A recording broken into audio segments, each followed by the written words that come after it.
So Wendy is going to do the second part of a speech called The Joy of Peak Performance, a talk she's developing for sales professionals. And what she's wanting is feedback on the content and story. She hasn't memorized it, she's really workshopping it, so she really wants your input. Yeah? Okay. So here's the introduction for Wendy. Just sit there and listen to it flow over you. There's an epidemic of personal and professional dissatisfaction in America. It's responsible for low productivity, inconsistent results, and unsatisfactory outcomes. Our speaker is convinced that she can help more people merge into traffic by raising the joy factor. And today, she'll reveal the secret ingredient that breaks this cycle of disengagement. You'll learn a simple, common-sense approach to creating a delicious life and gaining new perspectives for flourishing success. She's the author of The Joy Factor Recipe Book, A Common-Sense Approach to a Delicious Life. Since 1999, she's coached hundreds of people to live an impactful life they love. Please join me in welcoming this New York gal who spent the last 30 years as a Southern Yankee in Atlanta, Wendy Walker. So where does your joy come from? Begin by uncovering the simple things and follow those passionate breadcrumbs. They will lead you closer to the fulfillment you desire and that you deserve. Now, some believe that purpose, which is the second ingredient to sustainable joy, is predetermined and designed in the womb. That we make a decision before we're born and then live that purpose with free will and decisions that we make along the way. These decisions provide both learning and opportunities for growth. Others believe that purpose is something that emerges in the moment. And today, we're going to explore a combination of both of those perspectives. It was a Tuesday in February 1995. My sister Lisa announced she was pregnant. 10 weeks later, we learned it was a boy. We live in Atlanta, and at that time we were big Atlanta Braves fans. We were heading towards a World Series championship after winning 4 division titles between 1991 and 95. Lisa and her husband Eric felt it in their bones that their boy was going to be a pitcher. And every day Lisa would rub her belly and chant, "Now pitching for the Atlanta Braves, Jake LaVorn." Family and friends resonated with this clear intention. And at 4 years old, Jake started playing t-ball. He began to move up into Little League, high school, and then Travel League. Predetermined or not, Jake is an incredible left-handed pitcher who has catapulted balls over the plate as fast as 90 miles an hour. Jake knew that baseball was his love and that he was meant to do this. He found immense joy in it most of the time. Now, college shopping began, and it was Georgia Southern who offered him a scholarship and a position on this D1 team. Interesting things happen, right? Even when you're living your passion and your purpose. Jake was redshirted that first year and did not get to play. His perseverance paid dividends. He transferred to Georgia Highlands, walked on the team the next year, and had one of his best seasons. From there, he was invited to attend Young Harris University with a full scholarship. A brand new coach had seen him play and invited him to that school, and then the coach was fired. And there was a chance that Jake was not going to receive the scholarship. He was very discouraged and started to think about Plan B. We all remained optimistic, and I'm proud to say that he's now a junior and on the mound at Young Harris. He's living his passion and his purpose. His grades have improved, he's confident about his future, and he's happy. I'm positive there will be many road trips to watch that young man pitch. You may be one of the people thinking, okay, great story, Wendy, but I have no idea what my purpose is. A good way to uncover your big purpose is to begin living a passion-based life. that we just spoke about. Those breadcrumbs, when you follow them and pay attention, open up possibilities that you may not have noticed before. For some, it may be easier to begin by defining your little purpose. You see, we all have a big purpose and a little purpose. My colleague Dee and I were having a conversation about his new career as a real estate agent. I asked what he was looking to achieve, and he was excited to say, "Wendy, I'm on my way to a 6-figure business." I thought, wow, that's a lofty goal. Getting from 0 to 5 zeros takes clear intention, focused action, patience, and optimism. As we were talking, I watched his energy start to wane. When the purpose is so big, it can be hard to actually see yourself achieving it. I helped Dee uncover what his little purpose was. I asked, what would motivate you, Dee, to get out of bed and do the activities you need to move forward to living that big passion, that 6-figure business? I asked, what would be the most exciting thing that could happen for you over the next 6 months? What would motivate you to reach that first step in your goal? He pondered for a few minutes, and then he replied, "You know, I'm living at my parents' house now as I'm building my career, and my little purpose is to move out of my parents' house by January 1st. Immediately, I saw the stress and tension leave his body. With clarity about his little purpose, he was able to break down the steps to achieve this small goal. Many of you know exactly what to do in your jobs to achieve success, yet you're missing the essential ingredients of passion and purpose. Now, there are 2 ways to tap into your purpose. This exercise I want to share with you comes from my book, The Joy Factor Recipe Book, and it's called Childhood Yummies. Now, think about activities that were fun for you as a child. It may have been playing board games or listening to music, maybe organizing a talent show and telling people exactly what to do. When you identify what brought you joy as a child, you can begin to connect the dots of activities that you can weave into your life as an adult. This simple action brings you closer to your purpose, what you came here to do and who you came here to be. Then you can create a plan to achieve this in your life today and every day, one day at a time. For some of you, your childhood may not have been so yummy. I get it.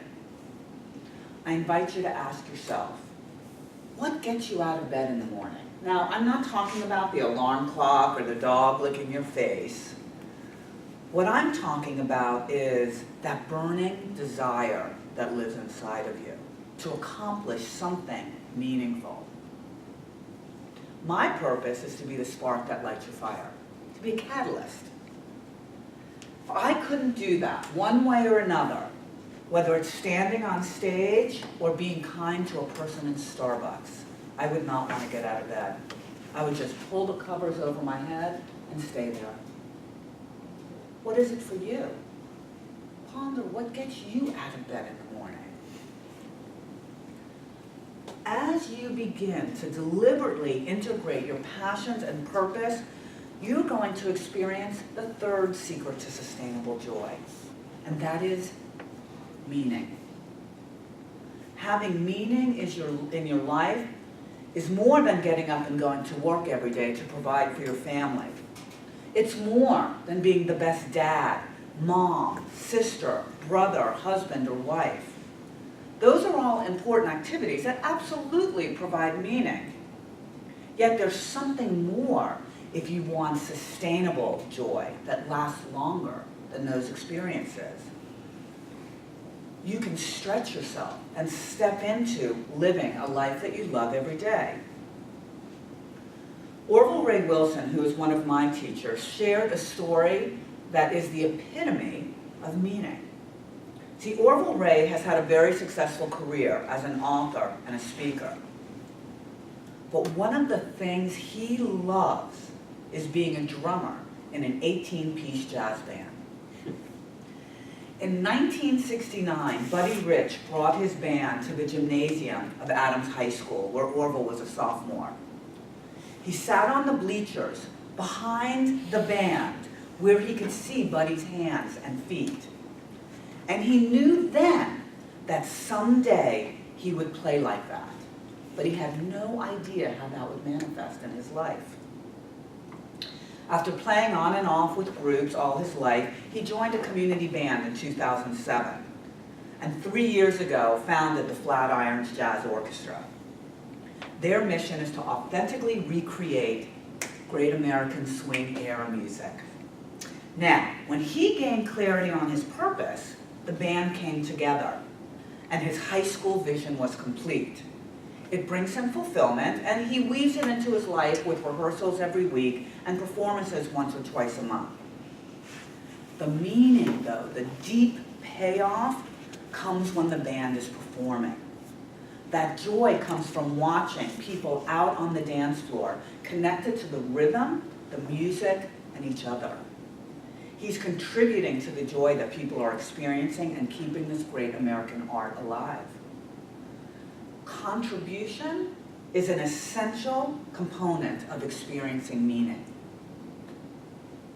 When you are contributing on a bigger level and belong to a community, this provides meaning. What community are you involved with that provides meaning, that allows you to connect with your passion and purpose? This, ladies and gentlemen, is what brings sustainable joy. The kind of joy that makes you smile for no reason, so people wonder, what is she up to? Give me some of that. Now, I want to have it. Sustainable joy arrives when you tap into your purpose, your passion, and your meaning. This provides energy to navigate the inevitable ups and downs of our lives while increasing engagement and productivity. You all now have the tools to raise your joy factor and experience sustainable joy. It's up to you whether you're going to cook with these quality ingredients or not. If it's challenging to get up out of bed most days, you may be missing an essential ingredient in your recipe. Now, if you want to learn more about passion, purpose, and meaning, we should definitely talk. That's a conversation I love to have. You could take out your business card and write the word joy on it and bring it to me at the end of the talk. We'll set up time to have a conversation about your ingredients in your recipe so you can enjoy more sustainable joy.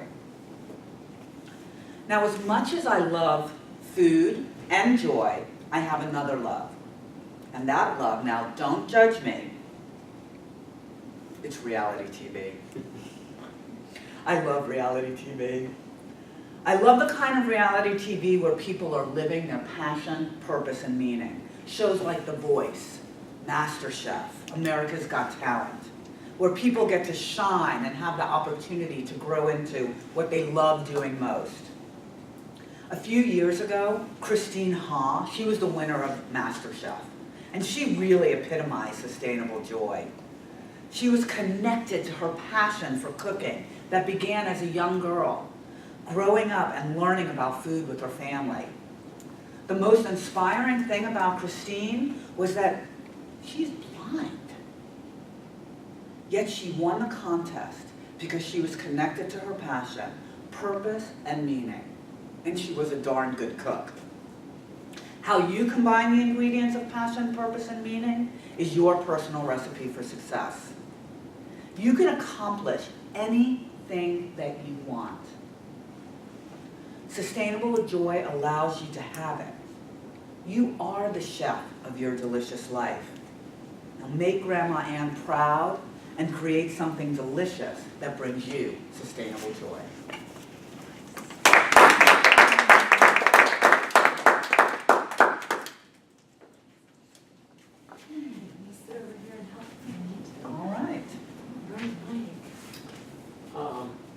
Wendy, you have such an important message to share because we know so many people out there that don't have that purpose. Yes. Or they haven't figured it out. And it's not just young people, but it's young people that are the most obvious. But you also, I know, come across plenty of 50-year-olds who have been working their whole life for the wrong reasons. Yes. I loved your story.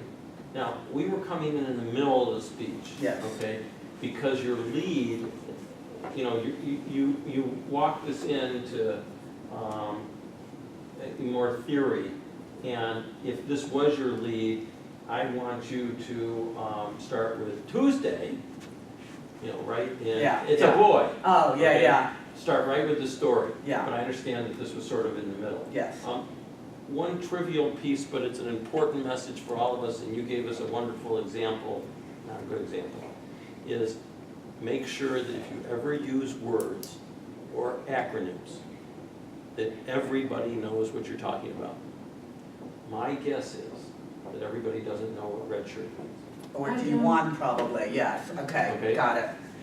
Not everybody will know, and you never want to have any language, and red shirt means that, you know, he was injured or something, Yes, that he didn't get to play. But you would have lost anybody on the end. okay, yes. I loved your stories, and I'm somebody who loves stories because you can relate to them. I want to challenge you though on the story of your nephew, Yes. maybe the exception. I mean, this is a story of someone who had purpose before he was born. And I'm not sure most of us can relate to that.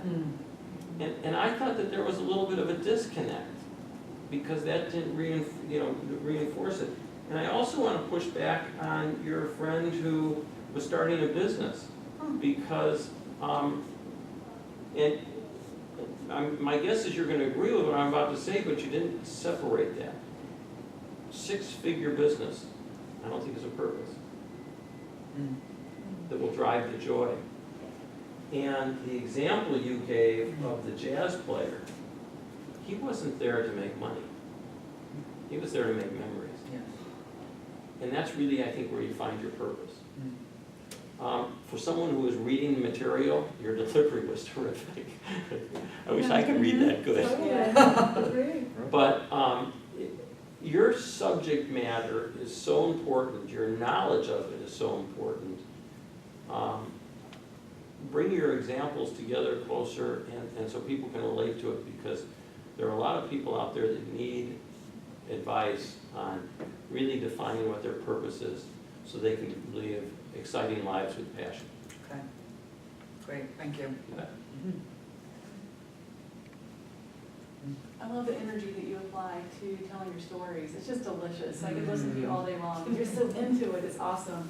And when you mentioned the guy that you helped who had the little purpose, and I was wondering if that could perhaps be a central organizing theme of your talk, because it seemed like we went to somewhere important, the little purpose as it relates to achieving the big purpose, and then it just got set aside. I was like, hang on, tell me a little bit more about that.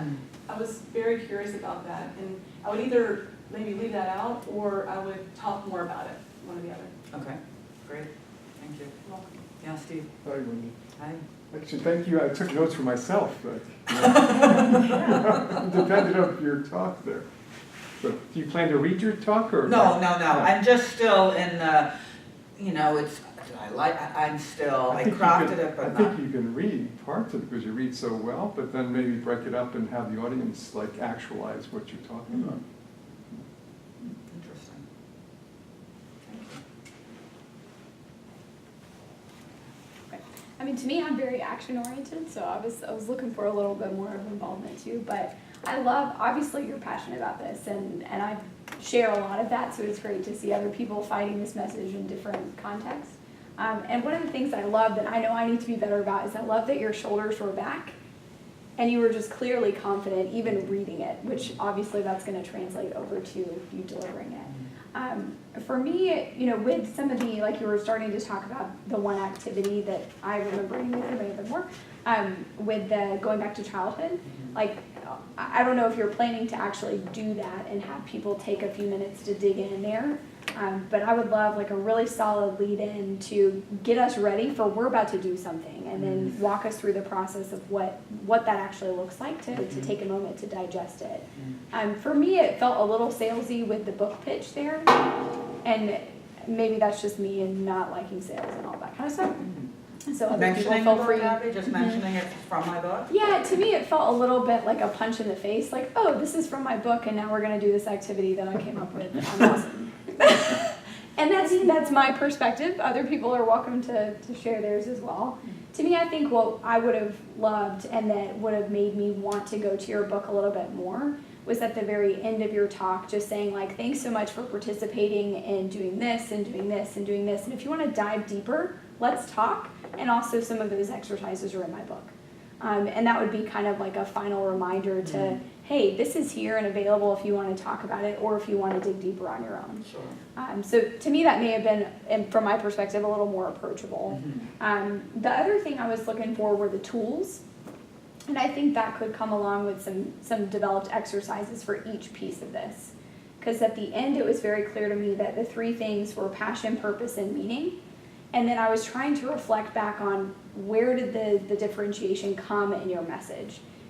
And I had a hard time figuring out like where did each piece fit in and what was like the tweetable line or big takeaway or tool for each one. And they all kind of got jumbled up to me. So that's where I got a little bit lost in that. But overall, I mean, obviously I think this is really important and a great message and obviously very relevant to the business world. So I'm excited for you.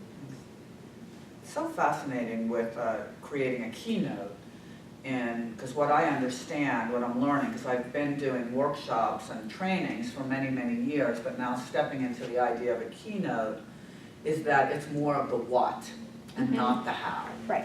So I almost feel like I wonder if having any exercises, like period none, even though that's very challenging for me as a coach not to have people think about or do, but yet it leaves you wanting more or more exercises. But what I understand, and correct me if I'm wrong, Mike, about a keynote is that it is more the what and not as interactive as a workshop where you would, or a breakout where you would have the hows and the such like that. Is that true? It depends on what the environment is. I mean, I've done keynotes that I've had, brief workshops. It's just the keynote is usually more people and it's a short period of time. And so you don't have a lot of time for that. Right. But anytime you can get any audience in interaction, engagement, even in a keynote is fine. Okay. Okay. I actually thought that when you talked about the little purpose and the big purpose, that was a great example of something I could think in my head about, a learning point, a how point that I could take away, that I didn't have to stop and let's all work on this now. So I thought that was the right amount of how within the context of keynote. Yeah, you were demonstrating, showing us, this is how you get there. Go think about the times when you were young and so and so and so and so. I thought you did a lot of that really effectively. Cool, thank you. Yes. I would add perhaps more like tangible examples of how to live a life on purpose when we are at our age, as opposed as being born with such a great parents like your nephew that was born with a purpose already. And most of us don't have a purpose or haven't found a purpose until later on in life. And maybe it takes us a lifetime to find our purpose. So if you have that in your book, I disagree respectfully from Abby, because I think that putting your book in your speech is important. If you could use the book to put some examples from the book into the talk, that can be that can bring for example in my book whatever, in the chapter 1 I am talking about this, and you explain the purpose, how to attain that. Okay. At a later, and so that way it doesn't sound salesy at all, and you're including your book and you're selling it anyway. Okay. I hope everybody in the audience just gets a copy. That's my Yeah. wish. Hey, that's- Sell it in that way. That's actually what I was gonna say. Yeah. Because I really, even though I have to do sales as a business owner, Yes. I really don't like sales. And I don't think it was that much of a salesy pitch. I really was more interested in getting your book, and I wrote it down, and I took notes, as I think somebody else said. So it did pique my interest without turning me off and sounding as much as a sales pitch. as more of an engagement for the audience. And it might just be a preference. Absolutely, and that's what I'm vanilla, saying, chocolate, like, strawberries. Yeah. now it's- Yeah, Yeah, yeah. but that's just my personal, I Yeah. didn't feel turned off by it, it actually piqued my interest. Yes, thank you so much. Thank you, All right, everybody. I appreciate it. thank you.